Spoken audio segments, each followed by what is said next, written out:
Ron's voice was calm but firm, the kind of tone that didn't leave much room for arguing.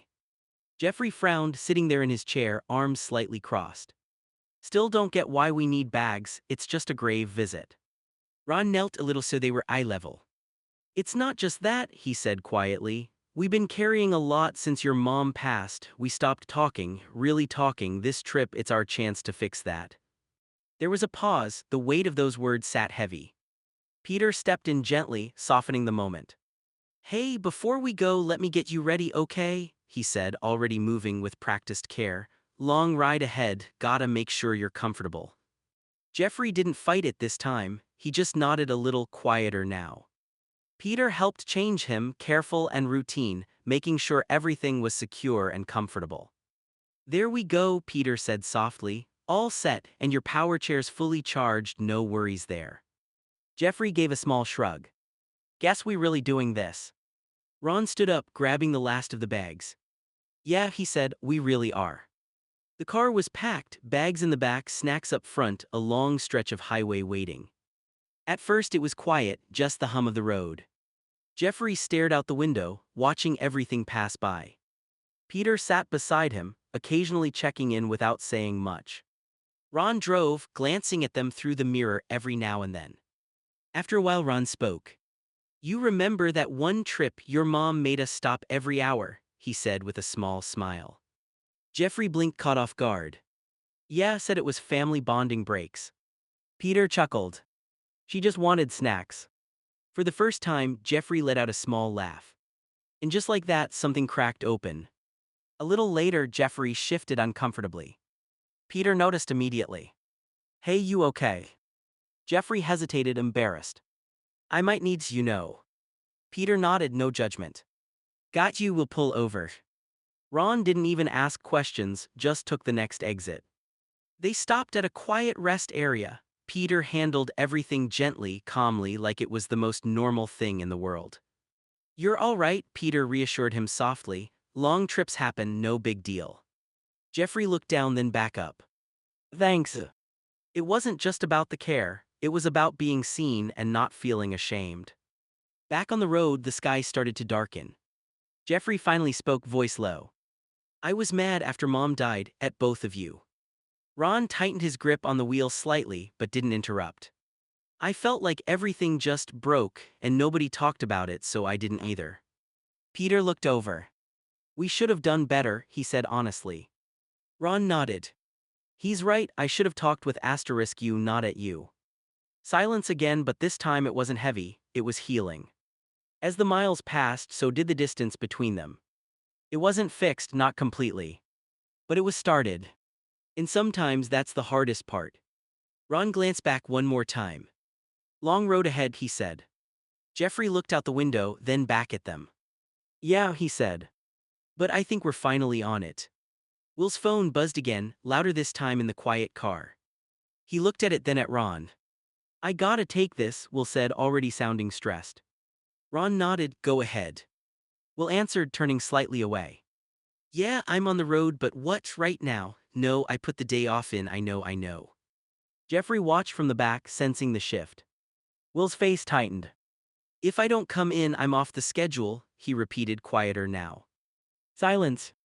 Then he ended the call. Will exhaled slowly, rubbing his face. I'm sorry. Ron already knew. They need you, Ron said. Will nodded. I put in for time off, but they're short. If I don't go in, I might not have a job at all. The car felt heavier again. Jeffrey spoke up. So what, you just leaving? Will looked back at him, guilt written all over his face. I don't want to, not today, not this trip, but I can't lose my job either. Ron took the next exit without another word. They pulled up near a small bus stop, the kind that barely had a bench and a faded sign.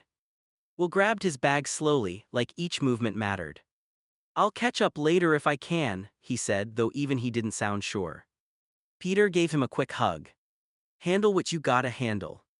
Will nodded, then turned to Jeffrey. Hey, I'm sorry, okay, this trip it matters, you matter. Jeffrey looked away at first, jaw tight.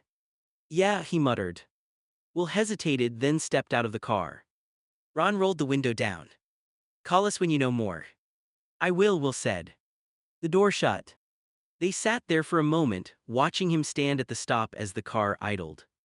Then Ron slowly pulled away. Jeffrey kept looking out the back window until Will was just a small figure, then gone. Feels like everyone keeps leaving, Jeffrey said quietly. Peter immediately leaned forward a bit. Hey, this isn't that. Ron added steady but gentle. He didn't leave you, he's trying to hold his life together. Jeffrey didn't respond right away. Still sucks, he said. Ron nodded. Yeah, it does. The road stretched out ahead once more. Different now. Quieter. But not broken. Peter glanced at Jeffrey. You all right? Jeffrey shrugged slightly. I will be. Ron gave a small nod, eyes back on the road. Then we keep going. The sky was gray when they finally pulled into the cemetery. Rows of stones stretched out quietly, the wind brushing through the trees like a whisper. Ron parked the car but didn't turn it off right away. No one moved. We're here, he said softly. Jeffrey stared out the window, his hands tightened slightly in his lap. Peter stepped out first, then came around to help. All right, easy, he said gently, guiding Jeffrey as he got settled in his power chair. The gravel crunched beneath the wheels as they made their way down the path. Ron led but slower than usual, like he wasn't sure he was ready either. They stopped. Her name was there, simple, final. Jeffrey froze. For a moment no one spoke. Then everything hit at once. Why didn't you tell me? Jeffrey's voice cracked, sharp and sudden. All of it being adopted, how bad it really was at the end, why she didn't want me there. Ron closed his eyes briefly. Peter stepped closer but didn't interrupt. You just decided for me, Jeffrey continued, breathing heavier now, like I couldn't handle it. Ron finally spoke, voice low and rough. It wasn't about what you could handle, he said, it was about what she couldn't. Jeffrey looked at him, confused and angry. What does that even mean? Ron swallowed hard. Your mom, she was in a lot more pain than we told you, he admitted. Those last days she wasn't herself, machines, tubes, she could barely speak. Jeffrey's expression started to shift. She made me promise, Ron continued, voice breaking slightly. She said she didn't want you to remember her like that. Peter added quietly. She wanted you to keep the version of her that laughed, that hugged you, not that. Jeffrey shook his head, tears already forming. But I should have been there, I should have said goodbye. You did say goodbye, Ron said, stepping closer now, just not in that room. Jeffrey's breathing became uneven. No, I did. Ron reached into his jacket slowly and pulled out something folded. A letter, he said, from her. Jeffrey stared at it like it might disappear. She wrote it when she knew, before things got worse, Ron said. She made me wait until you were ready. Jeffrey's hands shook as he took it. Peter rested a steady hand on his shoulder. You're ready now, he said gently. Jeffrey opened it slowly. His eyes scanned the page, then stopped. His lips trembled as he read silently. My sweet boy. If you're reading this, it means I couldn't say this out loud. And I'm sorry for that. I didn't want you to see me hurting, not because you're weak, but because your heart is too big. You came into my life in a way I never expected. But you became my son in every way that matters. Adoption didn't make you mine, love did. And I need you to know, I was never leaving you. I'm just loving you from somewhere you can't see yet. Jeffrey broke. The letter slipped slightly in his hands as he leaned forward, shoulders shaking. Peter immediately wrapped an arm around him, steady and grounding. Ron knelt down in front of him. I'm sorry, Ron said. I thought I was protecting you, but I just pushed you away. Jeffrey cried harder. I was so mad, he admitted through tears. I thought she didn't want me there. Ron shook his head firmly. She loved you more than anything. Peter added softly. Nothing about this was you being unwanted, not then, not ever. After a while, the crying slowed. Jeffrey wiped his face, still holding the letter tightly. She really wrote this, he asked.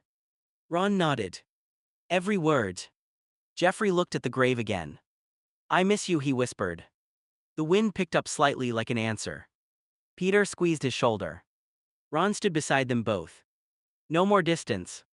Not this time. As they turned to leave, Jeffrey didn't feel lighter exactly. But he didn't feel alone either. And for the first time in a long time, they were facing it together. The van when you two are done. Jeffrey's fingers tightened around the letter as his eyes stayed locked on the headstone. The wind picked up again, brushing past them like a quiet presence. "Mom," he said, voice shaky but trying to stay steady, "why didn't you find real answers about me?" Ron and Peter both looked at him, caught off guard. Jeffrey swallowed hard. "You guys know more about Peter's bio family than mine," he continued. "Where I came from, who I belong to." His voice cracked on that last part. "I don't even know what I am." Silence fell heavy again. Peter started to step closer, but Jeffrey shook his head slightly. "Bye, Mom," he whispered, softer now. "I'll be by the van when you two are done." He turned his chair, the gravel crunching as he moved away. Ron reached out slightly. "Jeffrey." But he didn't stop. Fog by the van. Jeffrey made it back to the van and stopped, staring out at nothing in particular. The letter sat in his lap, slightly crumpled now. He wiped his face, but more tears kept coming anyway. "Don't even know where I belong," he muttered to himself. Broken heart back at the grave. Ron let his hand fall, watching him go. "We should have told him," Peter said quietly. Ron nodded, guilt heavy in his expression. "I know." Peter looked back at the grave. "Does he know anything?" he asked. Ron hesitated. "Not the full truth."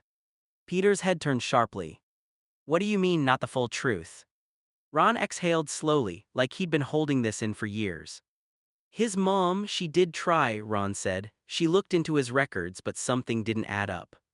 Peter frowned. "What didn't add up?" Ron glanced toward the van, then back at the grave. "Jeffrey's adoption file, parts of it were sealed, restricted more than normal," he admitted. "She was told to stop digging." Peter's expression hardened. "By who?" Ron shook his head. "She never got a clear answer, just warnings. Warning the truth they hid." Peter stepped closer, lowering his voice. "And you didn't tell him this because—" "Because it scared her," Ron said, "and after she passed, it scared me too." Peter looked toward the van again. "He already feels like he doesn't belong," he said. "Keeping this from him isn't protecting him." Ron's voice dropped. "There's more." Peter went still. "What more?" Ron swallowed. "The name that kept coming up in the file before it got locked," he said slowly. "It wasn't a person." Peter's brow furrowed. "Then what was it?" Ron looked him dead in the eye. "It was an organization." Automobile alone with the question. Back at the van, Jeffrey sat quietly, staring at his reflection in the window. "Where do I come from?" he whispered. For the first time. It wasn't just grief anymore. It was a question. And now, there was an answer out there. "If you want next, I can." Magnifying glass tilted left, continue into a mystery arc. They investigate Jeffrey's origin. High voltage, add a big twist, organization tied to family/illegal adoption ring. Clapperboard, turn this into a YouTube series with episode titles plus thumbnails. Add a big twist involving an organization tied to family or illegal adoption ring. Jeffrey sat by the van, staring at his reflection in the glass, the letter still clutched in his hand. "Where do I come from?" he whispered again. Behind him, footsteps approached, slow, heavy. Ron and Peter. Jeffrey didn't turn around. "You done?" he asked flatly. Ron didn't answer right away. "Jeffrey, we need to tell you something," he said finally. That tone made Jeffrey look back. Warning, the truth starts cracking open. "What now?" Jeffrey said, tired. "Another thing you kept from me." Peter stepped in, more direct this time. "Yeah," he said, "and you're not gonna like it." Jeffrey's jaw tightened. "Just say it." Ron exhaled. "Your mom tried to find your biological family," he said, "but your adoption, it wasn't normal." Jeffrey blinked. "What do you mean not normal?" Ron looked him in the eye. "Parts of your file were sealed, not just private, restricted, like someone didn't want anyone digging." Jeffrey's confusion started turning into something sharper. "So what, my parents were criminals or something?" Peter shook his head. "No, it's bigger than that. Jigsaw, the organization." Ron continued, voice low. "There was a name that kept coming up in the paperwork before it got locked," he said. "Not a person, an organization." Jeffrey leaned forward slightly. What organization? Ron hesitated, then said it. Haven Cross Foundation. The name hung in the air. Jeffrey frowned. Never heard of it. Peter let out a short, humorless breath. That's the point, he said. They don't exist on paper the way they should. Collision, the twist hits hard. Ron's voice dropped even lower. Your mom found out they were tied to multiple adoptions, kids placed into families with almost no traceable history, he said. Records altered, backgrounds wiped. Jeffrey's heart started pounding. You're saying I was trafficked? Peter shook his head quickly. Not exactly, he said, more like placed carefully, intentionally. That's not better, Jeffrey snapped. I know, Peter said. Ron added. She was warned to stop looking, told it was for your safety. Jeffrey's breathing got heavier again. Safety from what? Fire the personal connection. Ron hesitated again. That hesitation said everything. Jeffrey's eyes narrowed. What? Peter looked at Ron. Tell him. Ron finally did. Peter's adoption agency, Ron said slowly. It had donations, large ones. Jeffrey's gaze snapped to Peter. From them. Peter nodded once. From Haven Cross. The realization hit all at once. So this whole time, Jeffrey said, voice shaking, your past is documented and mine is buried by the same people who helped place you. Peter's face tightened. I didn't know, he said, not until now. Brain the darker layer. Ron continued, the worst part still coming. Your mom believed they weren't just placing kids randomly, he said. She thought they were choosing families for a reason. Jeffrey went still. What kind of reason? Ron shook his head. She never found out, but she was scared enough to stop. Peter added quietly. Which means whatever they're doing, it's still going on. High voltage, Jeffrey's breaking point, turning point.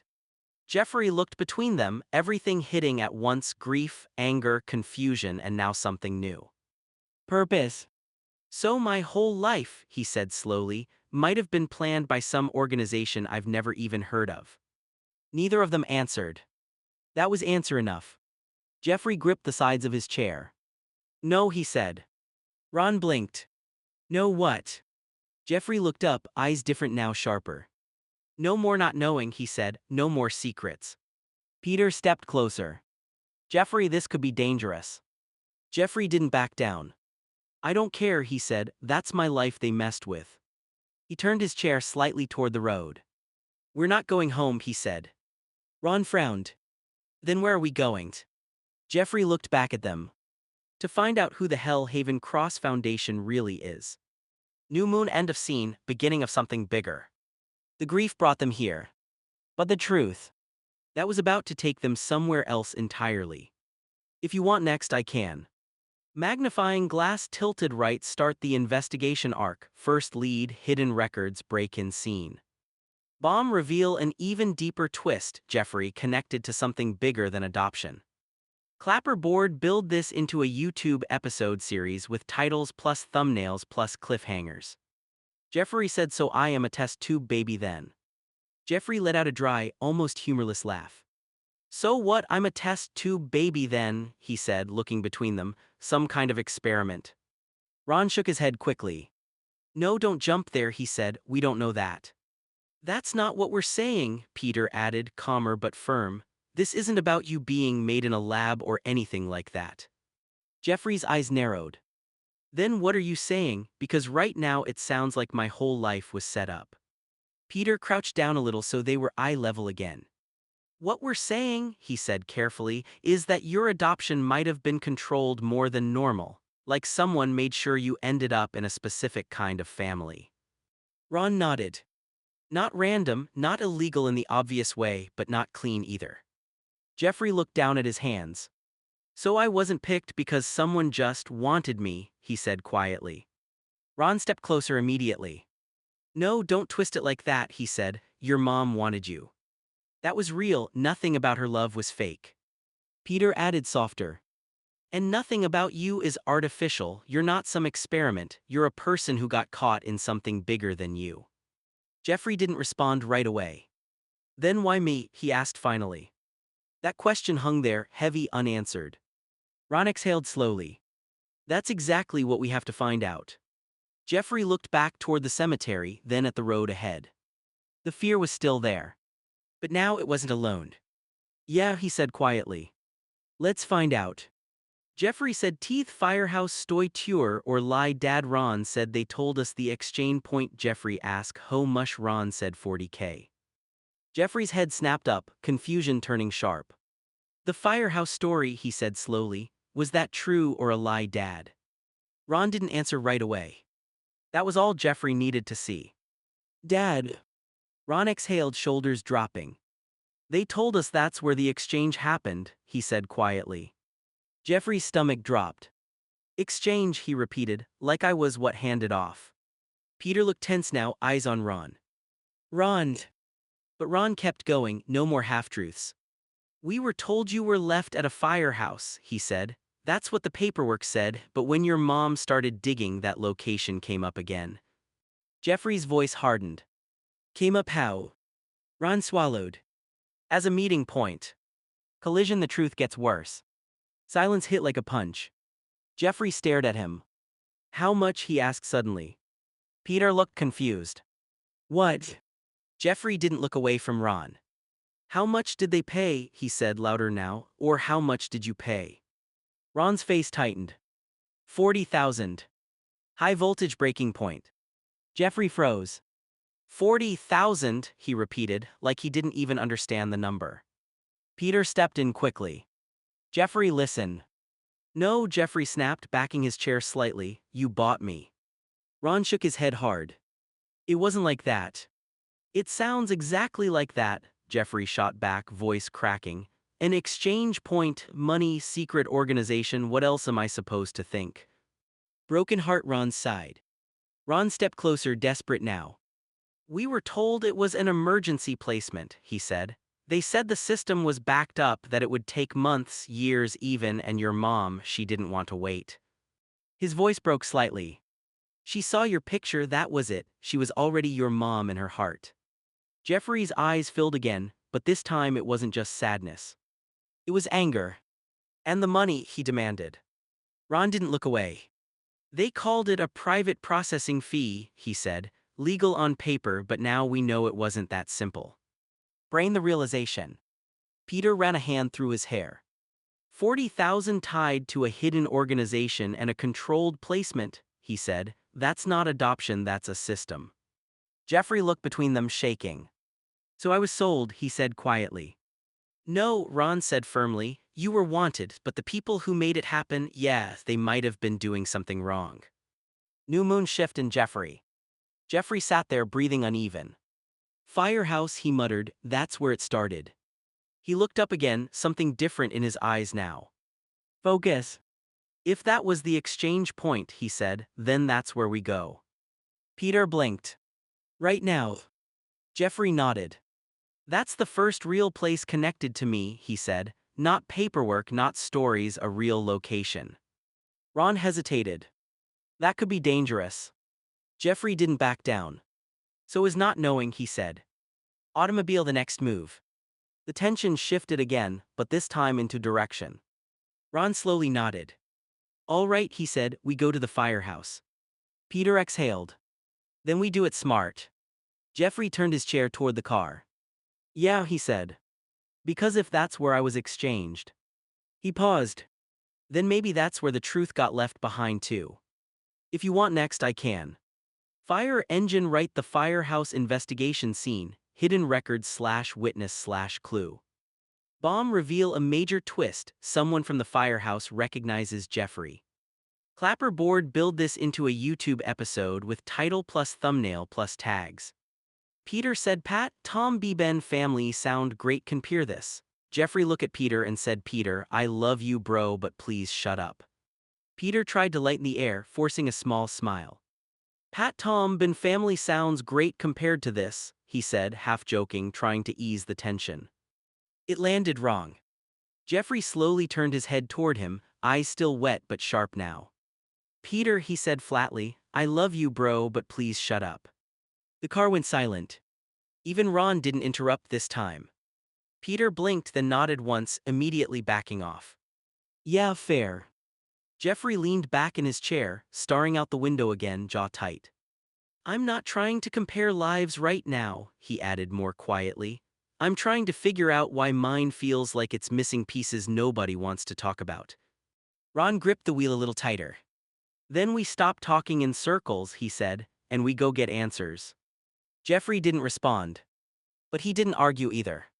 And for the first time since the graveyard, the car moved forward with a single direction again toward the firehouse and whatever truth was waiting there. Fire engine right, the firehouse investigation scene, hidden records / witness / clue, bomb reveal, a major twist, someone from the firehouse recognizes Jeffrey. The firehouse sat at the edge of an older street, brick worn down by time, garage doors half painted over with faded numbers. It didn't look like something that held answers. But Jeffrey stared at it like it did. Ron parked across the street. This is it, Ron said quietly. No one moved for a moment. Then Jeffrey reached for his chair controls. I'm going in, he said. Peter immediately nodded. We're with you. Fire engine inside the firehouse. The front door wasn't locked. That alone made Ron uneasy. Inside, it was quieter than expected, older equipment, a reception desk, and a wall of framed photos of crews from years past. A man in a fire department jacket looked up from paperwork.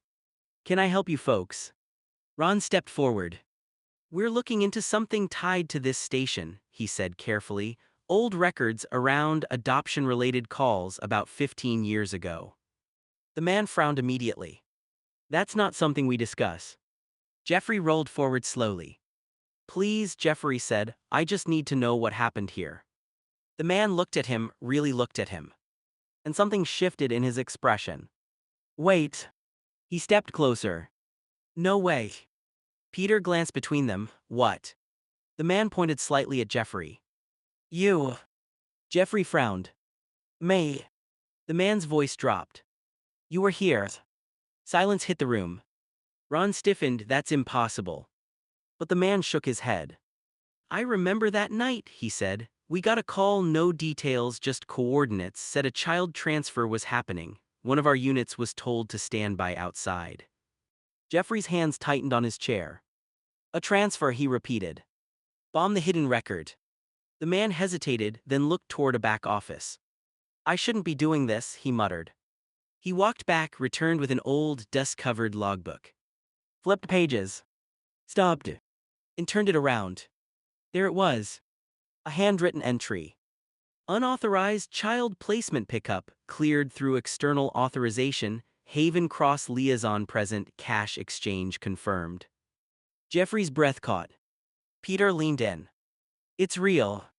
Ron's face went pale. The man continued, quieter now. We weren't supposed to ask questions, just verify safety and leave. Jeffrey stared at the page like it was burning into him. So it was here, he whispered. The man nodded. Yeah. Then he hesitated again. But that's not even the part I remember most. High voltage, the recognition twist. Jeffrey looked up slowly. What part? The man swallowed. That night, he said, there was a woman with the group. She wasn't supposed to be there officially, but she wouldn't leave your side. Jeffrey froze. Ron went still. Peter frowned. A woman. The man nodded. She kept saying, that's my son, that's my boy, over and over. Jeffrey's voice cracked. My mom. The man shook his head. No, he said quietly. She didn't match the description you told me earlier. Jeffrey frowned. Then who? The man stepped closer. And said the next words carefully. She looked exactly like you. Silence dropped so hard it felt physical. Ron's face tightened. That's not possible. But the man nodded once. I'm telling you what I saw. Jeffrey whispered, barely audible. She looked like me. The man pointed at Jeffrey again, slower this time. Same eyes, he said, same face shape, same birthmark on your wrist. Jeffrey's hand froze midair. I have a birthmark, he said quietly. Peter turned sharply. Jeffrey. The man nodded again, more certain now. She said your name before she left, he added, but not the name you use now. Jeffrey's heart pounded. What name? The man looked down at the logbook again. Then back up. She called you Evan. New moon aftermath. No one spoke. Not Ron. Not Peter. Not Jeffery. The firehouse suddenly felt smaller, like it had just collapsed inward around them. Jeffrey's voice barely came out. So I wasn't just adopted, he said slowly. I was returned. Ron shook his head shaken. No, that doesn't make sense. But Peter cut in, eyes wide. Unless the adoption wasn't the beginning. Jeffrey slowly looked up. For the first time, he wasn't asking where he came from anymore. He was asking what was taken from him. And why it was given back. If you want next, I can continue with. Bomb the identity twist deepens, who Evan really is plus why he was renamed Jeffery. Firehaven Cross shows up, they realize they're being watched. Automobile immediate escape scene from the firehouse, chase/cover-up begins. Jeffrey said did leave her Nuber or something the guy said af a woman placky the bag of money and pick up you and walk way. The other woman gabbed the bag after the first women talk you and walked like she didn't sold her kid. Jeffrey's voice came out small, almost disbelieving. Did she leave her number or something? He asked. Anything. The firehouse worker hesitated like he didn't want to go further, but he already had. He exhaled slowly. No, he said, nothing like that. Jeffrey's stomach tightened. The man continued, carefully choosing each word. A woman placed the bag of money on the table, he said, then she picked you up. Jeffrey went still. Peter stopped breathing for a second. Ron's jaw clenched. The man went on. Another woman took the bag after that, he said. The first woman held you for a moment like she was trying to memorize you. Jeffrey's hands trembled slightly. No, he whispered. The man nodded quieter now. Then she walked away, he said, like she didn't just sell her kid. Silence hit the room hard. Too hard. Broken heart, the breakdown begins. Jeffrey stared forward unblinking. Stop, he said softly. No one spoke. Stop, he said again, louder this time. Peter stepped forward. Jeffrey. Don't, Jeffrey snapped, voice breaking instantly. Don't explain it, don't soften it, just don't. Ron looked like he wanted to interrupt but couldn't find the words. Jeffrey's breathing turned uneven. So that's it, he said, that's my origin story. The fireman looked down. I'm telling you what was written and what I saw, he said quietly, that's all I've got. Jeffrey let out a short, broken laugh. So I was handed over, he said, money on a table like a transaction. Peter shook his head quickly. That doesn't mean. It doesn't mean what, Peter, Jeffrey snapped, it doesn't mean I wasn't paid for. That hit hard. Peter stopped talking. Brain Ron finally speaks. Ron stepped closer, voice low but steady. Jeffrey, he said, listen to me. Jeffrey didn't look at him. Ron continued anyway. What you just heard, he said, isn't the whole truth, it's pieces, from people who saw one moment of a much bigger system. Jeffrey's voice cracked. Then where's the rest of it? Ron hesitated. That's what Haven Cross is. That name again. Jeffrey slowly turned his head. Ron didn't stop now. They don't just arrange adoptions, he said. They control the story around them, who knows what, who remembers what, who gets told what version of the truth. Peter added quietly. And your mom, she saw through it. Jeffrey swallowed hard. And still couldn't save me from it, he said. Ron's expression softened. No, he said, but she tried. Bomb the final shock in the room. The firehouse worker shifted uncomfortably. There's one more thing, he said. Everyone looked at him. He hesitated. The woman who took you away, he said slowly, she didn't leave immediately. Jeffrey's eyes narrowed slightly. What do you mean? The man pointed toward the logbook again. There's a note from one of our guys, he said. Says she waited outside for a while after the exchange. Peter frowned. Why? The man shook his head. Because someone else arrived. Jeffrey's heart slowed. Who? The man looked directly at him. She didn't leave alone. A pause. Then, she left with someone who called her sister. Silence. Jeffrey's face went pale. Ron straightened slowly. Peter whispered. So it wasn't just adoption. The firehouse worker nodded once. It looked like a handoff between family. New moon end beat. Jeffrey didn't speak. He couldn't. Everything he thought he understood, broken, reassembled, then broken again. Now it wasn't just, who am I? It was, how many people were involved in deciding I wouldn't know. Outside, the wind hit the building harder. Inside, the truth had already changed everything. And this wasn't the end of the firehouse story. It was just where it finally started to make sense. The guy said, Haven, course you just sighed. Ron said, yes, his paper's foreign there. The guy said, please go and never come back. That group isn't good. What were you looking for? PL key stop. I said before go. Sorry, I can't help you forder. As they was leaving, the guy got holy water out from his bag, purred it and paid and said, not again, please God. The room went quiet after the last words were spoken. Haven Cross, Ron repeated. Yes, his papers came from there. The firehouse worker's face tightened immediately. He took a step back like the name itself had weight. Please, he said, voice lower now urgent, just go and don't come back. Jeffrey looked up sharply. What do you mean don't come back? He asked. The man shook his head, almost shaking with discomfort. That group isn't good, he said. Whatever you're looking for, please stop. Peter stepped forward. We can't just stop. This is about. I know what it's about, the man interrupted more firmly now. And I'm telling you, it's bigger than a record, bigger than a file, bigger than this station. He pointed toward the door. Go. A beat of silence. Then quieter. I can't help you further. Ron looked like he wanted to argue, but something in the man's expression stopped him. Jeffrey's hands tightened on his chair controls. So that's it, he said. You show us a logbook, tell us I was handed over like. His voice broke for a second. And then you just tell us to leave. The man didn't answer. He couldn't. He just stood there, uneasy, like staying in the same room with the truth itself was dangerous. Door leaving the firehouse. They turned to go. No one spoke on the way out. The air outside felt colder than it should have. Jeffrey rolled down the ramp first, still shaking slightly. Peter followed. Ron lingered a moment behind them, glancing back at the building like he expected it to change its mind and call them back. It didn't. Latin the final moment. As they reached the car, there was a soft sound behind them. They turned. The firehouse worker was standing at the doorway. But now he had something in his hand. A small bottle. Holy water. He didn't approach them. He didn't speak loudly.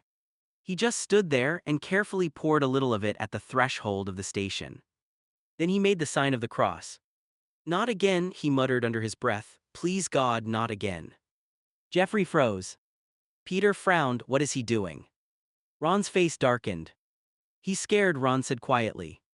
Jeffrey didn't look away. Of what? He asked. Ron didn't answer right away. Because for the first time, he didn't have a comforting explanation ready. New moon and scene beat. The worker stayed at the door a moment longer, watching them leave. Then he said it one last time, soft, almost pleading. Stop looking. And slowly stepped back inside.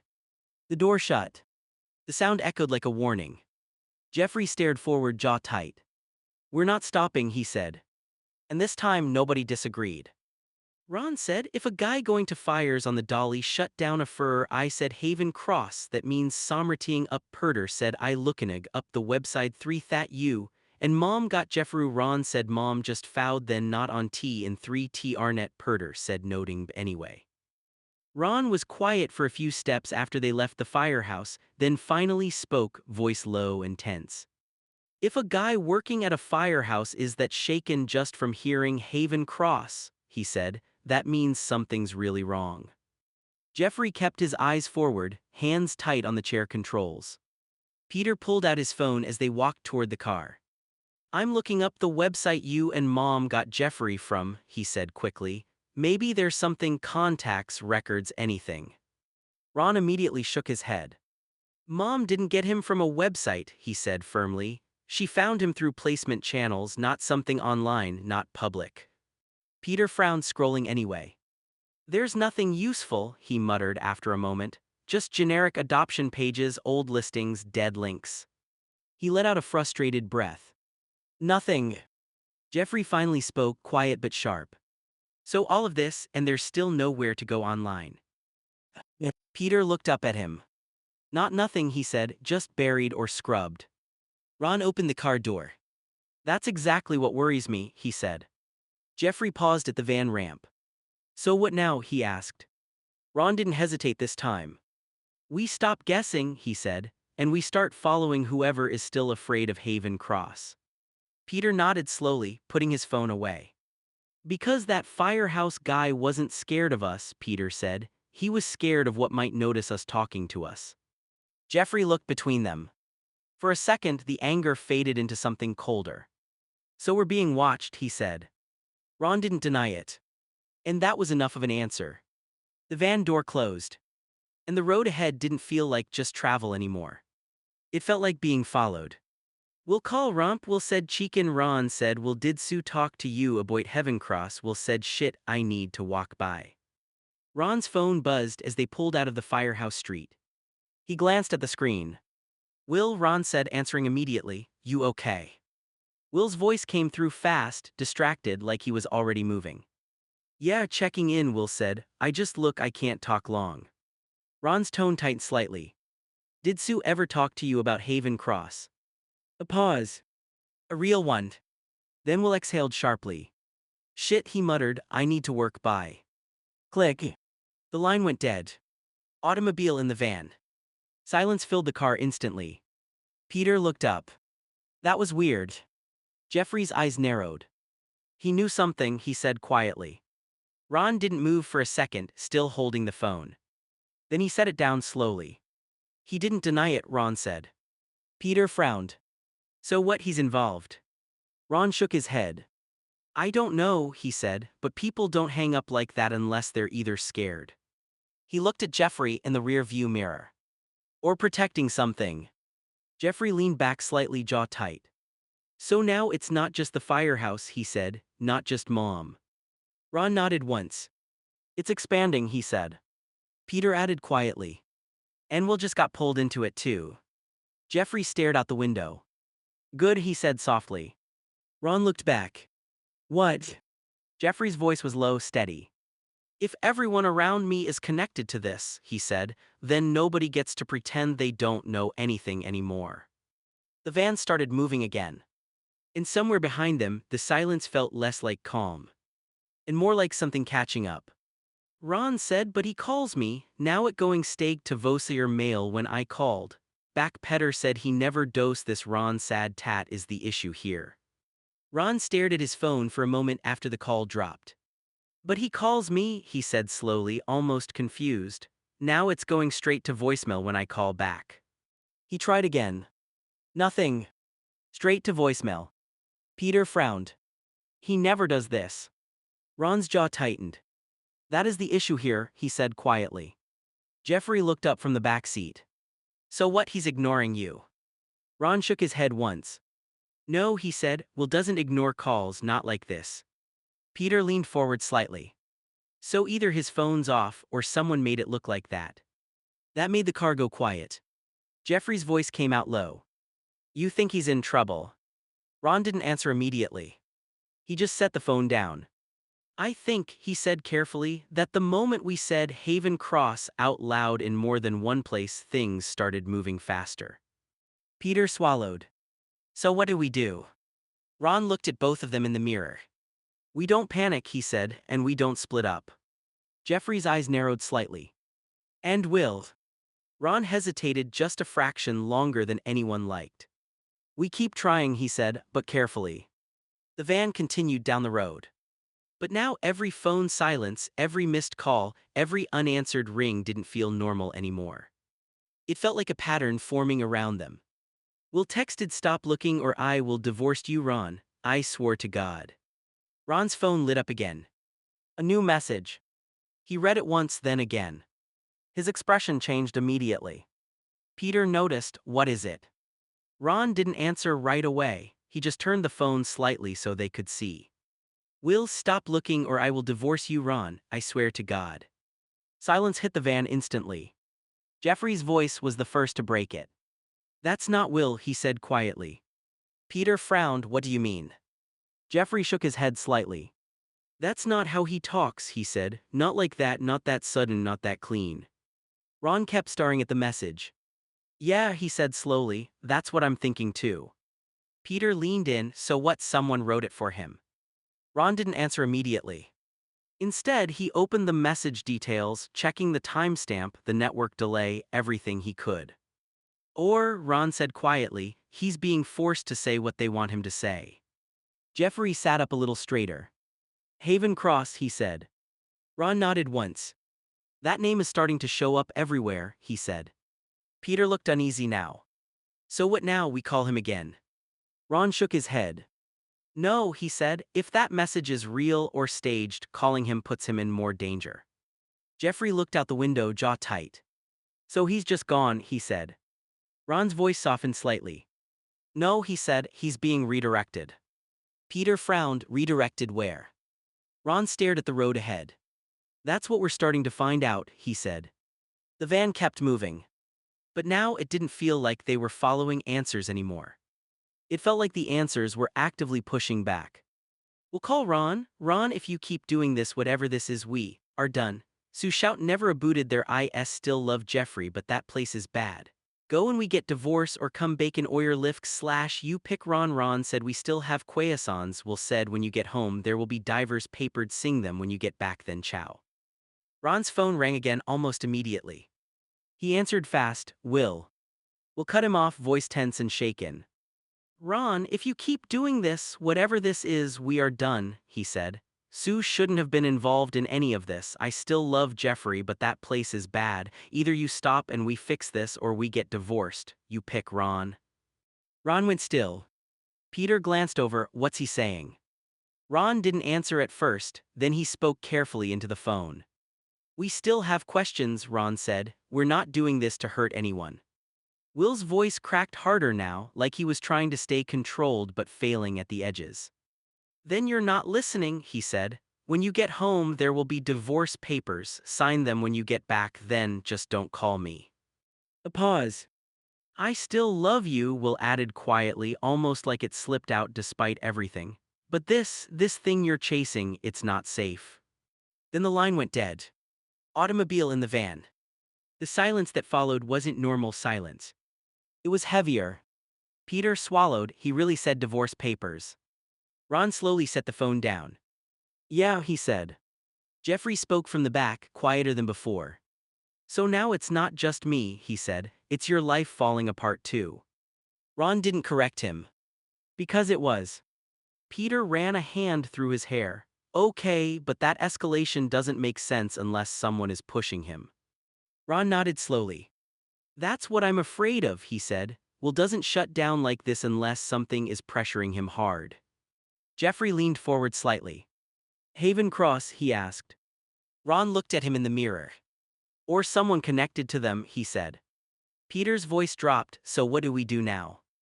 Ron started the engine again. We don't respond emotionally, he said. We don't split and we don't stop. Jeffrey stared out the window. Even if everything's breaking apart, he asked. Ron's grip tightened on the wheel. Especially then, he said.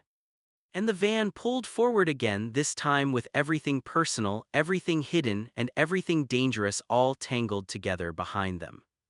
Peter Boss texted out of nowhere, your stepdad email us with Haven Cross issue with brother, Mr. Armtod, this and come back to rock or you can't be part authis frim maybe even debarred. Peter's phone buzzed. He looked at it once, and his expression changed immediately. This is my boss, he said slowly. Ron glanced over. What does it say? Peter read it out, his voice tightening as he went. Your stepdad emailed us about a Haven Cross issue involving your brother, Mr. Armtod. Report back to work or you can't be part of this firm, maybe even disbarred. Silence dropped into the van. Jeffrey's voice came out low from the back. Disbarred. Peter stared at the screen, stunned. I didn't even tell him I was working on this. Ron's jaw tightened. That's not normal escalation, he said quietly. Peter shook his head. No, it's targeted. Jeffrey leaned forward slightly. So your job, my situation, Will, all of it is getting hit at once. Ron nodded once. That's exactly what it looks like, he said. Peter's voice turned sharp. So now it's not just family, it's work, it's legal pressure, it's everything at the same time. Ron didn't disagree. Jeffrey stared out the window. They're surrounding us, he said quietly. No one corrected him, because that was the only explanation that fit. Peter locked his phone, breathing hard. If I go back, he said, I lose access to anything I've found so far. Ron looked at him in the mirror. And if you don't, Ron said, you lose your career. A long beat of silence. Then Jeffrey spoke, steady but cold. Then it's not a choice, he said, it's a warning. Ron started the van again. And for the first time, all of them understood the same thing at once. Whatever Haven Cross was, it wasn't reacting to them. It was organizing against them. Petter said, but this is not for work, this is my Vacarian time. Peter held his phone up again, reading the message slowly like he needed to make sure it was real. But this isn't for work, he said, confused and tense. This is my vacation time. Ron glanced at him immediately. That's exactly why it's weird, Ron said. Jeffrey shifted slightly in his chair. What do you mean? Peter looked between them. If this is officially vacation, he said, then my boss doesn't have authority to threaten disbarment over a personal trip. That's not how any of this works. Ron nodded once. So why send it anyway, he asked. A pause settled in the van. Jeffrey spoke quietly. To scare you. Peter frowned, or to pull me back in. Ron's grip tightened on the wheel. Or, he added, to make sure you stop looking at whatever you already saw. Peter lowered the phone slowly. So it's not about my job, he said. No, Ron said, it's about what you've touched. Jeffrey looked out the window, voice low. Haven Cross, he said again. No one corrected him this time either. Peter exhaled, shaken. So even vacation doesn't matter, he said, they can still reach me. Ron nodded. That's the part you need to understand, he said. This isn't following rules, it's applying pressure wherever it works. Jeffrey turned slightly toward him. Then we're not dealing with a system, he said. Ron met his eyes in the mirror. We're dealing with something that knows exactly where to push. And for the first time, Peter didn't argue. He just put the phone away. Because now it didn't feel like a career issue anymore. It felt like they were already inside something that didn't recognize boundaries at all. Jeffery said, I felt this is my fate. I just wanted Anger on where I came for. I didn't want yours life's upside down. Jeffrey's voice came out quieter than before, almost breaking at the edges. I feel like this is my fault, he said. I just wanted answers on where I came from. I didn't want your lives upside down. The van went quiet again. Ron's grip on the wheel loosened slightly, but his voice stayed steady. No, he said immediately, don't do that to yourself. Jeffrey shook his head. But everything started when I asked, he said. Firehouse, Haven Cross, Will, Peter's job, all of it. Peter turned in his seat. Hey, he said firmly but not harsh, listen to me. Jeffrey didn't look up. Peter continued anyway. You didn't cause this, he said. Whatever this is, it was already there, you just uncovered it. Jeffrey's hands tightened on his chair controls. Then why does it feel like I broke everything, he asked. Ron glanced at him in the mirror. Because the truth always feels like that at first, Ron said quietly, like you're the one who caused the damage just because you finally saw it. Peter leaned forward a little. If asking where you came from breaks something, he said, then that something was already cracked. Silence settled again, but it was different this time. Less heavy, more honest. Jeffrey finally spoke again, softer. I just didn't want to hurt anyone. Ron nodded slightly. I know, he said, but wanting answers doesn't make you responsible for what other people built around them. Peter added. And whatever this Haven Cross thing is, it's not reacting because of you, it's reacting because it's being exposed. Jeffrey slowly looked out the window. So I didn't start it, he said quietly. No, Ron said, but you might be the reason it's finally showing itself. The van kept moving down the road. And for the first time in a while, Jeffrey wasn't carrying all of it alone in silence. Ron said, I think we are here. The Gurd said, welcome to Havni Cross. Ron said, hi, my son came to know where his both family. The Gurd said, not pernit. A doctor of Sishan taste, please live pivot porty or I will call to cop. Peter said, I am a lawyer, my bro is disable, and he need to be changed, so let us in before we get a real cop here because you are bracking the Ada. The van slowed to a stop. A tall gate stood ahead, clean, modern, almost too clean. No obvious signage at first, just a sleek emblem on the pillar, Haven Cross. A guard stepped forward before they could fully park. "Welcome to Haven Cross," he said automatically, like he'd said it 100 times before. Ron lowered his window. "Hi," Ron said carefully. "My son came here to find out about his biological family." The guard's expression didn't change. "This is not permitted," he said flatly. "Doctor, scientist, or authorized personnel only. Please leave private property or I will call police." Jeffrey's hand tightened on his chair control. Peter leaned forward immediately, voice firm. "I am a lawyer," he said. "My brother is disabled and requires reasonable accommodation. You are denying access without cause. That is a violation of the ADA. Let us in now or I will call a real officer and report this immediately." The guard blinked once, but still didn't move. "I don't care what you are," he said. "This is restricted facility." Ron's jaw tightened. "We're not here to cause trouble," he said. "We just need answers." The guard stepped closer to the gate intercom. "One more warning," he said. "Leave." Jeffrey leaned forward slightly, voice steady now but cold. "So I was brought here," he said, "but I'm not allowed to ask why." The guard looked at him for the first time. Really looked. Something flickered just for a second. Recognition. But it was gone fast. "You need to leave," he repeated, quieter now. "High voltage the shift." Peter didn't move. Ron didn't either. Then Jeffrey spoke again. "You know who I am," he said. It wasn't a question. The guard's hand hovered near the radio. "I said leave." Ron glanced at Peter. "This is going nowhere," Ron muttered. Peter shook his head slightly. "No, he's stalling." Jeffrey stared straight ahead at the gate. "If I wasn't supposed to know," he said slowly, "you wouldn't be reacting like this." The guard finally lifted the radio. "Security." Peter cut in sharply. "Do it," he said. "Call them, because the second you do, we'll document denial of access, disability discrimination, and obstruction. You're choosing escalation, not us." The guard hesitated. Just long enough. Bomb the first crack. A voice came through the intercom behind the gate. "Stand down." The guard froze. Ron looked up immediately. What was that? The guard didn't answer. The intercom crackled again. "Let them in." Silence. The guard slowly lowered his hand. "Park in Bay 2, he said flatly. Then stepped aside. The gate began to open. Jeffrey didn't move. Peter exhaled quietly.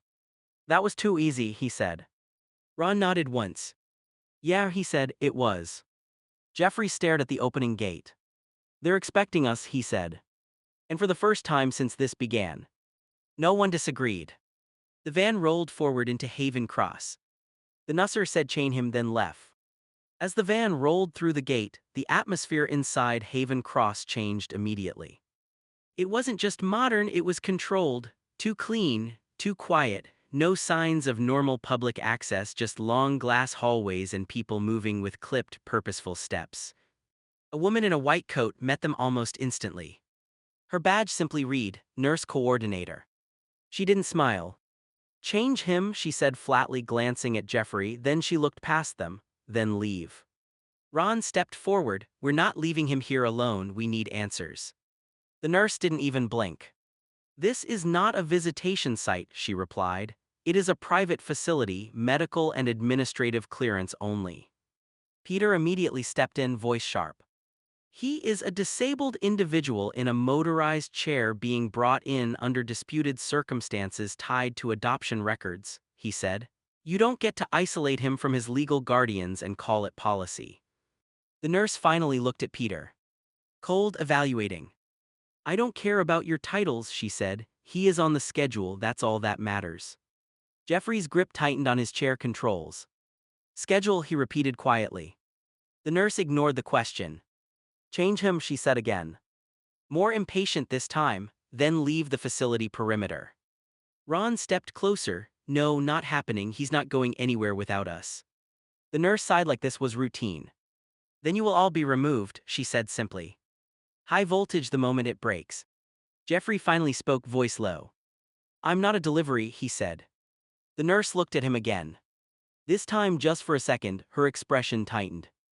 like she recognized something she wasn't supposed to acknowledge. But it disappeared fast.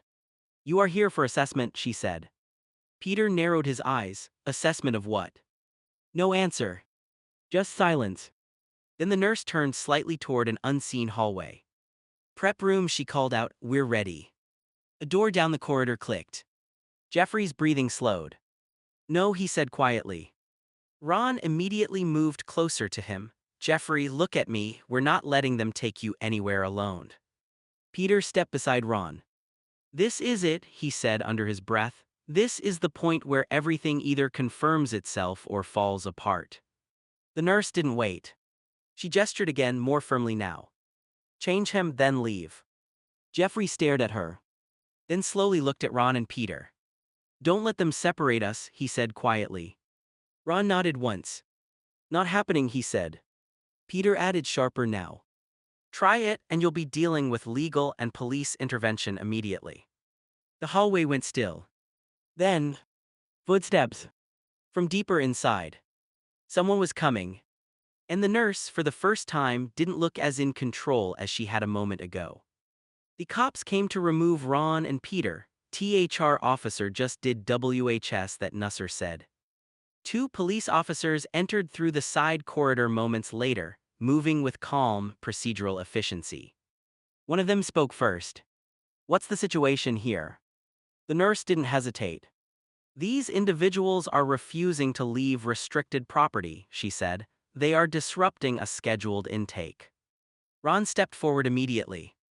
"That is not accurate," he said. "We are here with him, he is not being separated from us."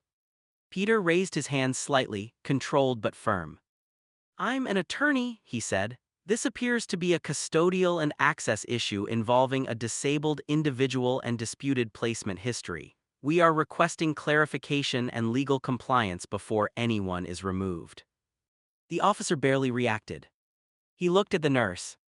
"What do you need us to do?" he asked her. Ron blinked. "Excuse me." Peter's expression tightened. "That's not how this works," he said. "You don't just take instructions from a facility employee without independent assessment." The second officer shifted slightly, hand near his belt. "We're just here to assist property management," he said. Jeffrey's voice came from behind them, quieter but steady. "Property," he repeated. The nurse didn't look at him. "Remove them," she said simply. The first officer nodded. "Sir," he said to Ron, "you're being asked to leave." Ron shook his head once. "No, not until we know where he's being taken." Peter stepped closer. "You are acting on unverified internal instruction," he said sharply. "If you remove us, you are exposing yourselves to liability." The officer didn't respond to that. Instead, he reached for Ron's arm. That was the moment the situation changed. Ron pulled back immediately. "Don't touch me." Peter moved between them. "Back up," he said firmly. "This is not lawful removal." The nurse finally spoke again, voice colder. "Take them out." High voltage the shift. The officers moved in. Not aggressively, but decisively. Jeffrey watched from his chair, frozen. "No," he said under his breath. Ron turned toward him quickly. "Jeffrey, stay right there." Peter tried to hold his ground. "I'm telling you, this is being escalated without due process." But the officers weren't listening to him anymore. They were following the nurse. Exactly. Bomb the realization. As Ron was guided toward the exit, he locked eyes with the nurse one last time. "Who are you really protecting?" he asked. For a fraction of a second, something flickered in her expression again. Not annoyance. Not authority. Fear. But she didn't answer. The officer tightened his grip. "Let's go." Peter was escorted a step behind Ron. Jeffrey was still inside the corridor, watching. Not moving. Not speaking. Just seeing everything for what it was now. And Ron caught his eyes as they were pushed toward the door. He gave a small nod. Not defeat. Understanding. New moon end beat. The doors closed behind them as they were escorted outside. The gate of Haven Cross came into view again. Shutting them out. Jeffrey remained inside. And for the first time, they were separated exactly the way the nurse intended. And none of it felt legal. 5 minutes later, Jeffy came out, Ron said what they said to you, Jeffrey said nothing, they change me and kick me out. 5 minutes later, the side door of Haven Cross opened again. Jeffrey rolled out alone. The air outside felt different, colder, heavier, like the building had pressed something onto him before letting him go. Ron rushed forward immediately. Jeffrey, what did they say to you?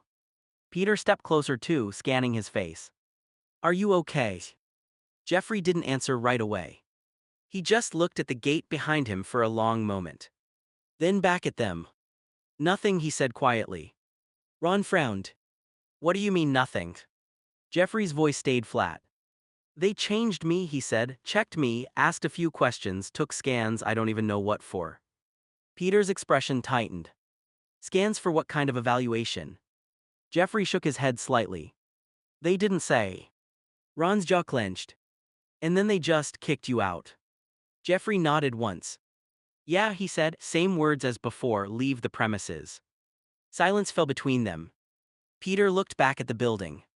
That's not an intake process, he said quietly, that's control and dismissal. Ron kept his eyes on Jeffrey. Did they tell you anything about Haven Cross? He asked carefully. Jeffrey hesitated. Just for a second. Then shook his head again. No, he said, not directly. But his voice didn't sound certain. Peter noticed that immediately. Jeffrey, he said gently, look at me. Jeffrey did. Peter softened his tone. What aren't you saying? A long pause. Jeffrey's hands tightened on his chair controls. They knew my name, he said finally, not Jeffrey. Ron went still. Peter's voice dropped. Evan. Jeffrey nodded slightly. And they didn't act surprised, he added, it was like they were confirming something. Ron exhaled slowly. So they brought you in just to verify you, he said.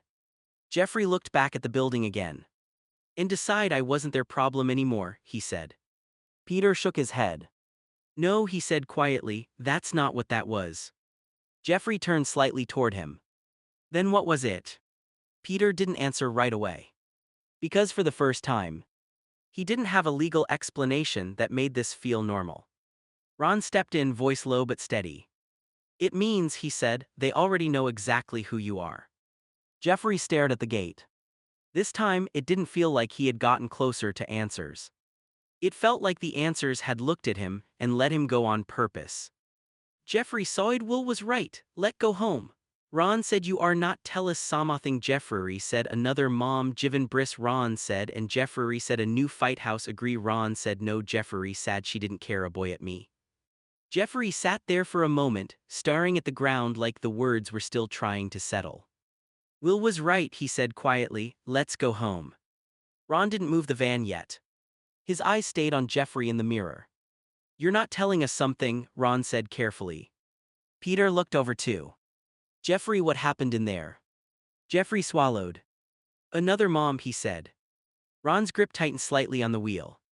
What? Jeffrey looked up, voice strained.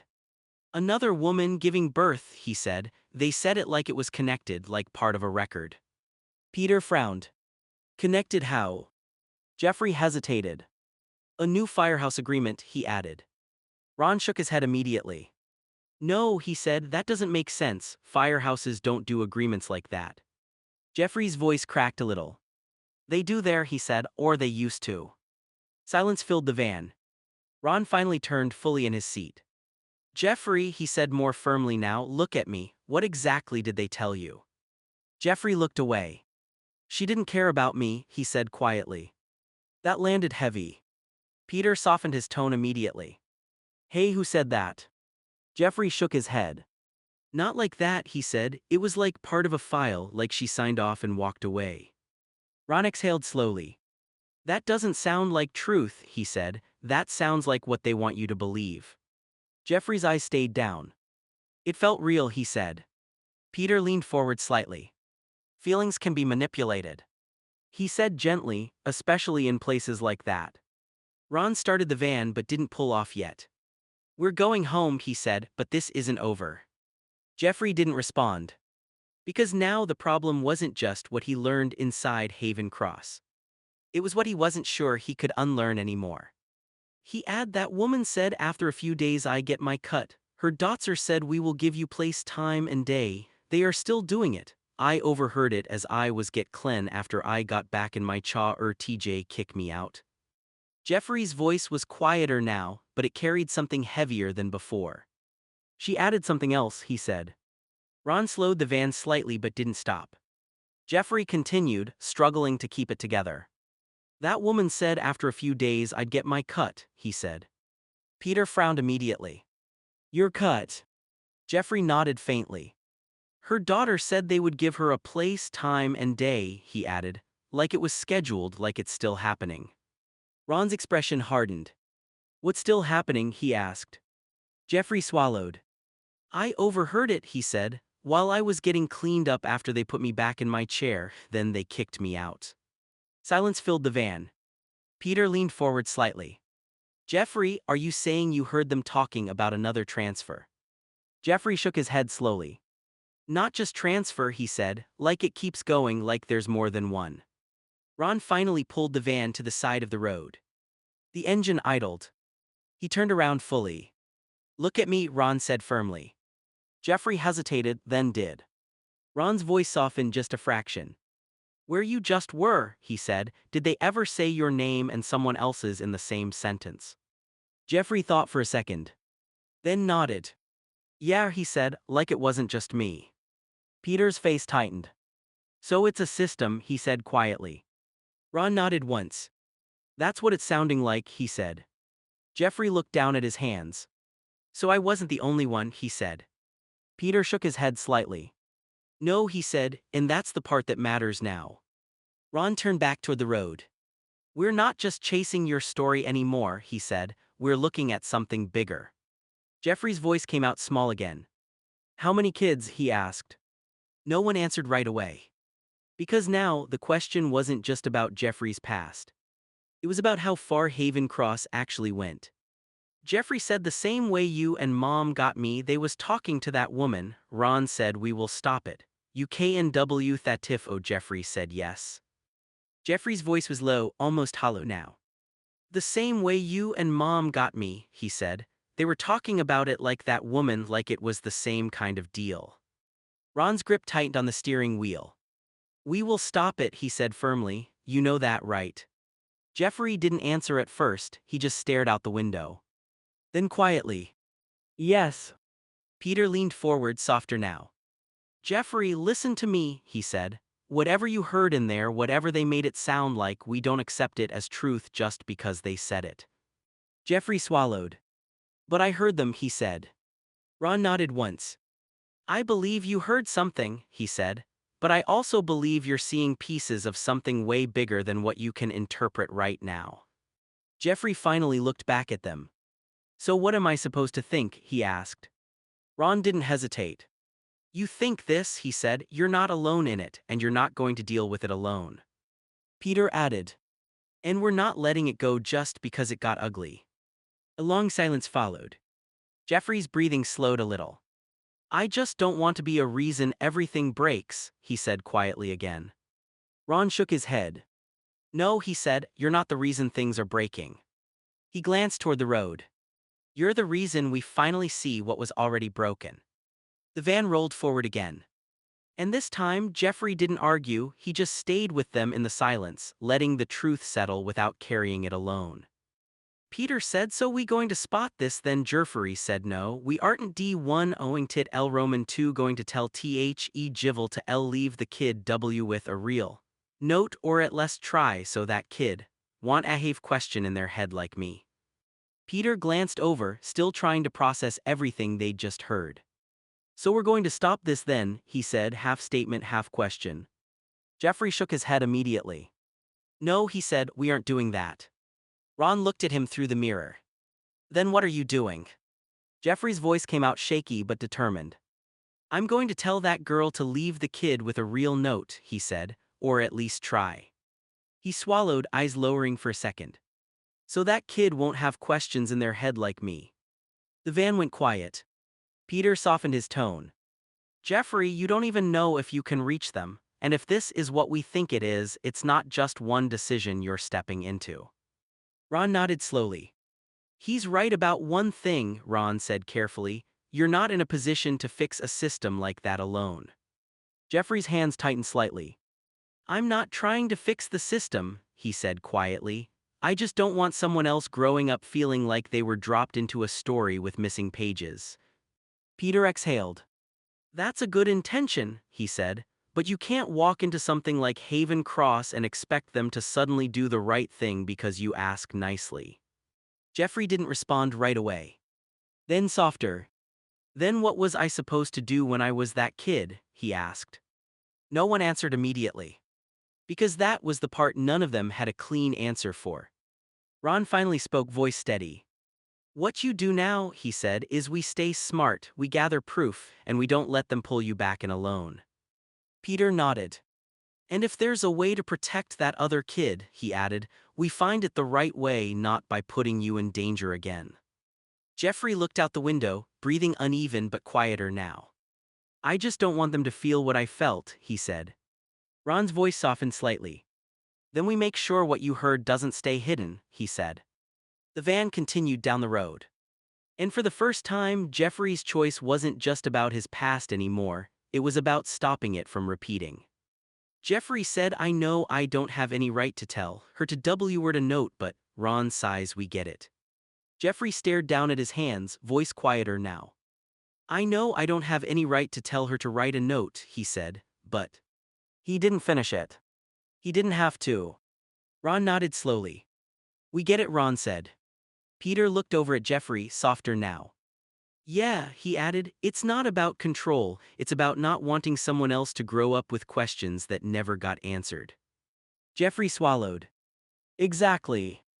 Ron kept his eyes on the road. But listen, he said carefully, having that feeling doesn't mean you have to carry it alone or act on it alone. Jeffrey nodded faintly. I know, he said, I just wish someone had done that for me. That landed. Peter leaned back slightly. Then maybe that's where we start, he said, not by walking back into Haven Cross but by figuring out how to make sure whatever's happening doesn't stay hidden. Ron added, steady and grounded. And if there's a way to make sure that kid gets something better than silence. He glanced at Jeffrey in the mirror. We'll find it together. Jeffrey didn't say anything for a moment. Then quietly. Okay. The van kept moving. Not away from the problem, but toward a way of facing it that didn't leave anyone behind. The day Cam Jeffries saw the giller with the baby, she was about to go, but she took a card and placed it on the baby on its chest and took the money. A guy came, took the baby and put the card in already set up diaper. Bag thought he cam with and walk away with the end baby. The day came faster than any of them expected. They didn't go back inside Haven Cross. They waited. From a distance. Quiet, watching. Jeffrey sat still in the van, eyes locked on the scene ahead. That's her, he said softly. A young woman stood near the edge of a side lot holding a baby close to her chest. She looked nervous, looking around, shifting her weight like she wanted to leave but couldn't. Ron didn't say anything. Peter just watched, tense. Then it happened. The woman reached into her pocket, pulled out a small card. Jeffrey leaned forward slightly. She's doing it, he whispered. The woman gently placed the card on the baby's chest. Her hands lingered there for a second, longer than expected. Like she didn't want to let go. Then, she stepped back. Another figure approached. A man. Calm, prepared. He didn't say much, just handed over a bag. Money. The woman hesitated, then took it. Jeffrey's chest tightened. No. The man took the baby carefully, almost routine. But then, he picked up the card, looked at it, and without hesitation, slipped it into the diaper bag he brought with him. Like it didn't belong where it was. Like it wasn't meant to stay with the child. Jeffrey's voice broke. He took it. Peter's expression hardened immediately. That's intentional. Ron nodded, eyes sharp. They don't want the child to have anything, he said. The man turned and walked away with the baby. Just like that. Clean, quiet. Planned. Broken heart, Jeffrey's moment. Jeffrey sat frozen. She tried, he said quietly, she actually tried. His hands tightened. And they still took it away. Ron looked at him through the mirror. That tells us everything, Ron said. They're controlling not just the placement but the story. Peter added low and serious. They're erasing identity. Jeffrey's breathing slowed, but his eyes didn't leave the direction the man walked. No, he said quietly. Ron glanced back. No. Jeffrey shook his head slightly. Not this time. He looked at both of them. They took the card, he said, but we saw it. A pause. Then. So now we know where it goes. Peter's eyes narrowed slightly. The bag, he said. Ron nodded once. And whoever that guy is. Jeffrey looked forward again. This time not just hurt. Focused. They didn't stop it, he said. They just moved it. New moon end beat. The van sat still. But something had changed. Before they were chasing answers. Now. They had a direction. And for the first time, they weren't just reacting to Haven Cross. They were starting to move ahead of it. The follow the guy to House. He wanted and lights came on in a brander, said Wecklom home. Peter S. saw T guy gab the crad and plas hit by the crib. The gooey went outside to talk to the Jeffrey. Said it don't make seance why people don't liquor Haven Cross. The guy said because they keep bio family assert / Jeffrey. Said why the guy said bio family don't want to be found. Papter said TGHHE card. The guy said medsal stuff like medical history and shots. Jeffery said why I did not get one. Ron said your mom was mad because it was medical stuff. She was like where the good brigade Perder said she was v uri pes. They followed at a distance. The car ahead turned into a quiet neighborhood, normal houses, soft porch lights, nothing that looked like a secret operation. The man pulled into a driveway. Lights flicked on inside. Then a voice from inside the house, warm, almost too perfect. Welcome home. Jeffrey felt something twist in his chest. Home, he repeated quietly. Peter leaned forward slightly, watching. Through the window, they saw the man carry the baby in, calm, routine, like this wasn't unusual. Then, Peter caught it. Wait, he said. The man reached into the bag, pulled out the card, and placed it gently beside the crib. Jeffrey blinked. He didn't throw it away, he said. Ron narrowed his eyes. No, he moved it. A moment later, the man stepped back outside, closing the door behind him. He walked toward the street toward them. High voltage, the confrontation. Ron stepped out first. Hey, he called. The man froze for a second, then turned. Jeffrey rolled forward slightly. It doesn't make sense, Jeffrey said. Why do people hate Haven Cross? The man studied him. Really studied him. Then sighed. Because they keep biological families a secret, he said. Jeffrey frowned. Why? The man didn't hesitate this time. Because most of the time, he said, those families don't want to be found. That hit hard. Peter stepped in quickly. The card, he said, you put it by the crib. The man nodded. Yeah, he said, medical stuff, history, conditions, shots, things the kid needs. Jeffrey's voice came out quieter. Why didn't I get one? Ron answered before the man could. You did, Ron said, but it wasn't what your mom expected. Jeffrey looked at him. Ron continued. She was upset, he said. She kept saying where the real note, where something from his mother. Peter added softly. She wanted more than medical facts, she wanted something human. Jeffrey stared at the ground. So she tried, he said. Ron nodded. Yeah, he said, she did. Brain the gray area. The man crossed his arms slightly. Look, he said, you're seeing one side of it. Haven Cross isn't clean, but it's not just evil either. Peter frowned. They're controlling identity.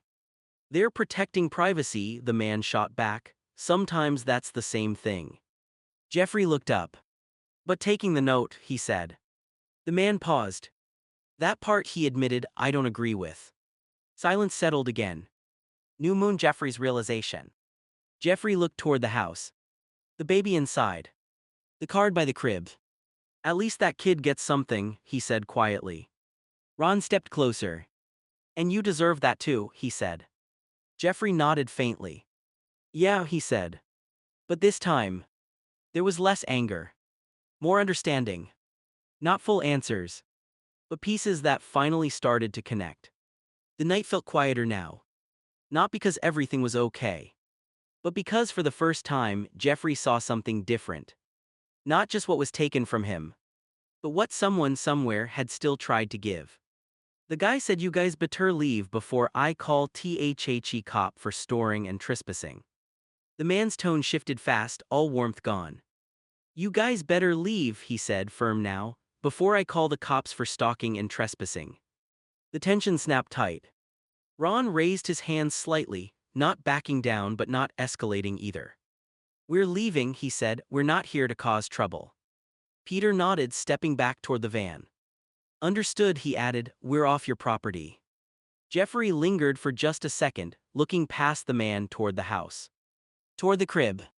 Just don't take the card away, he said quietly. The man paused.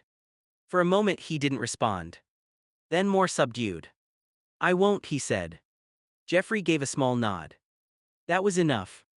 They got in without another word. Doors shut. Engine on. As they pulled away, Peter exhaled. That could have gone worse, he muttered. Ron kept his eyes on the road. We got what we needed, he said.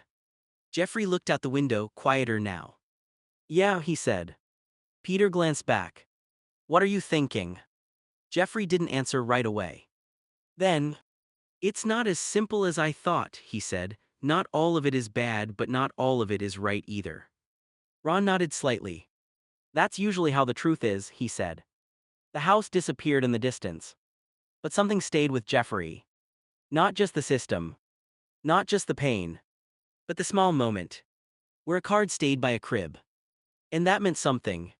Jeffrey said, I don't like it, but I get it. Jeffrey leaned back, staring out the window as the house faded behind them. I don't like it, he said quietly. But I get it. Ron glanced at him in the mirror. Yeah, Ron said, you don't have to like something to understand why it exists. Peter turned slightly in his seat. It's messy, he added. Some of it protects people, some of it takes too much away. Jeffrey nodded faintly. They kept the medical stuff, he said, that helps the kid. A pause. But they took the note, he added, that matters too. Ron's voice softened. And that's where it stops being okay, he said. Jeffrey looked down at his hands. My mom wanted that note, he said, not just facts, something real. Peter nodded. She saw what was missing, he said. Jeffrey took a slow breath. I get why some families don't want to be found, he said, but that doesn't mean the kid should grow up with nothing. Ron didn't argue. Then maybe that's the line, he said. Privacy stays, but identity doesn't disappear. Jeffrey looked back out the window. For the first time, his voice wasn't angry, just honest. Yeah, he said. And the van kept moving, not with everything solved, but with something clearer. Understanding didn't mean accepting everything. But it meant he finally knew what didn't sit right and why. Jeffrey said Athifer Pat told Peter she was his mom. I.W. Sass Julius Anid I want to know too. I was not trying and replacing mom but just to try to understand myself. Jeffrey's voice came out slow, like he'd been holding this in for a long time. After Pat told you she was your mom, he said, looking at Peter, I was jealous. I wanted to know too. Peter didn't interrupt. Jeffrey kept going. I wasn't trying to replace mom, he said quickly. I just wanted to understand myself. Silence filled the van for a second. Then Peter turned fully in his seat. Hey, he said, steady and real, that doesn't replace anything. Jeffrey looked up at him. Peter continued. Wanting to know where you come from isn't betrayal, he said. It's normal, I got answers and yeah, I didn't realize how much that might hit you. Jeffrey swallowed. It did, he admitted. Ron spoke softly from the front. Your mom knew that might happen one day, he said. That's why she kept pushing for more information. She wasn't afraid of you knowing more, she just didn't want you to feel like you were missing something. Jeffrey's eyes dropped. I did feel like that, he said. Peter leaned a little closer. And you still had her, he said. Nothing about finding your past takes that away. Jeffrey nodded slightly. I know, he said. I just didn't know how to say it without it sounding like I was choosing something else. Ron shook his head gently. You're not choosing, he said. You're adding pieces to who you already are. A quiet moment passed. Then Jeffrey let out a small breath. I just wanted both, he said. Peter gave a small nod. Yeah, he said, that makes sense. And for once, no one tried to fix it. They just let it be true. Jeffrey said maybe that mom work won a fake card so I have something. Mom gave it to me, not bio mom, but the mom that raised me Petter said now that makes scene. Jeffrey spoke slowly, like the idea was just now settling into place. Maybe mom made a card, he said, like a real one so I'd have something, not from my bio mom but from her, the mom who raised me. The van went quiet again. Peter nodded first. Yeah, he said softly, that actually makes a lot of sense. Ron's expression shifted, like something clicked that he hadn't let himself think about before. She was upset about what they gave us, Ron said. I remember that, kept saying it wasn't enough. Jeffrey looked up slightly. So she made her own version, he said. Peter leaned back a bit, thinking it through. That fits, he said. She couldn't change what Haven Cross did, but she could make sure you didn't grow up with nothing. Ron gave a small nod. She wanted you to have something real, he said, even if she had to create it herself. Jeffrey's voice softened. That means she knew, he said. She knew I'd need it one day. Ron glanced at him in the mirror. She knew you, he said. A quiet moment passed. Jeffrey looked down at his hands again, but this time it wasn't the same weight. So I did have something, he said. Peter smiled faintly. Yeah, he said, you just didn't realize where it came from yet. Jeffrey nodded. And for the first time, the missing piece didn't feel completely empty anymore. Because someone had already tried to fill it the best way they knew how.